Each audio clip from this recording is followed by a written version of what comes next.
কিছু একটা ভাবতে থাকলো। রাত 12টা বাজে। সিরাত এত সময় রুমে আসেনি। খাবার টেবিলে আহনাফের দিকে একবারও তাকায়নি। আহনাফের সামনে পড়তে ইচ্ছে করছে না তার। অনিচ্ছা সত্ত্বেও ধীর পায়ে রুমে ঢুকলো।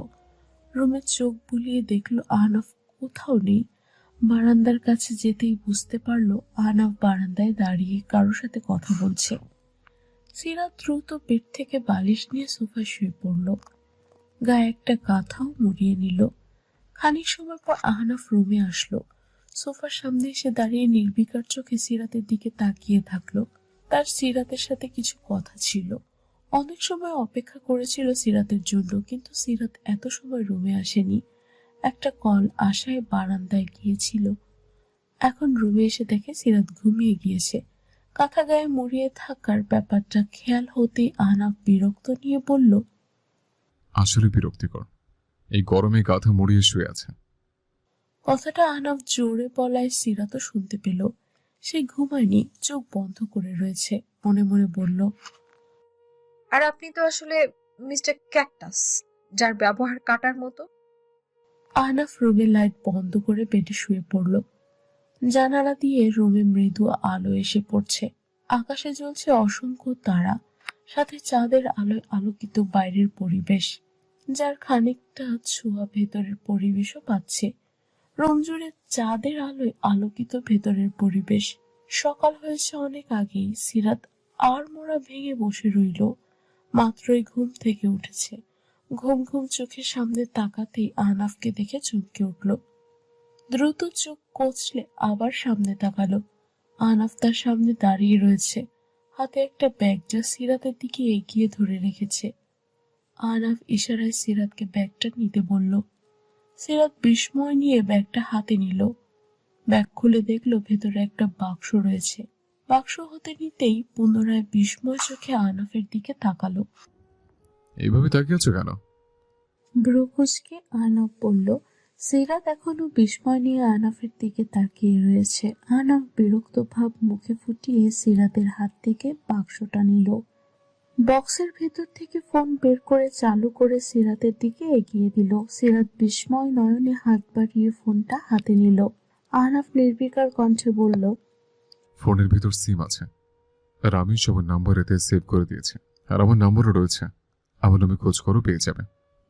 সিরাত আহনাফের দিকে তাকিয়ে মাথা দুলালো। আহনাফ আয়নার সামনে গিয়ে দাঁড়ালো। গলায় টাই বাঁধছে সে।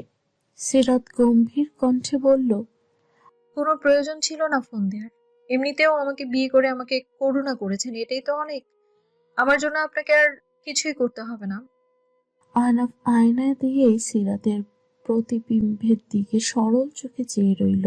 হয়তো সিরাতের দিকে তাকিয়ে কিছু একটা বোঝার চেষ্টা করছে। সিরাত ফোনটা সোফার ওপর রেখে ফ্রেশ হতে চলে গেল। আহনাফ কিছু সময় একভাবে দাঁড়িয়ে রইল।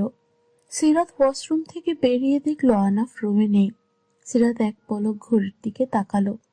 ঘড়িতে 7টা বেজে 5 মিনিট। এত সকালে উনি কোথায় গেলেন? সিরাত গিয়ে সোফায় বসলো।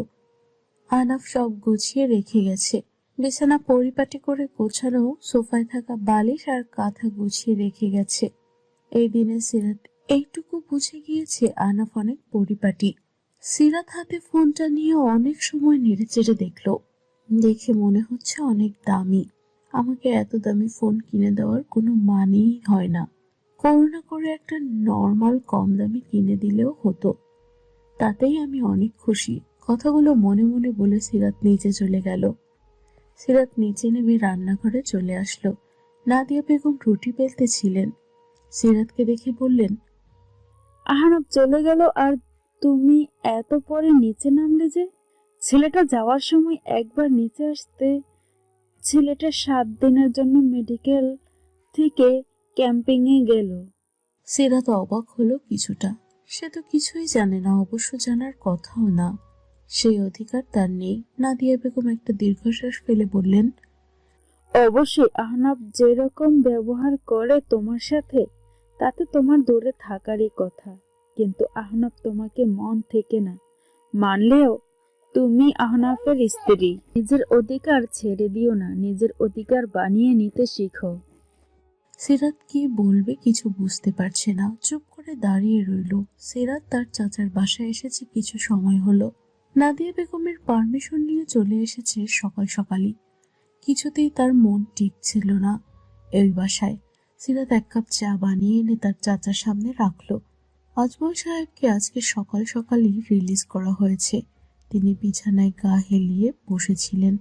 সিরাতের হাত থেকে চায়ের কাপ হাতে নিতেই ইশারায় সিরাতকে বসতে বললেন। সিরাত তার পায়ের কাছে বিছানায় অপর প্রান্তে বসল। আজমল সাহেব কাপে এক চুমুক দিয়ে বললেন, তুইও বাড়িতে ভালো আছিস মা?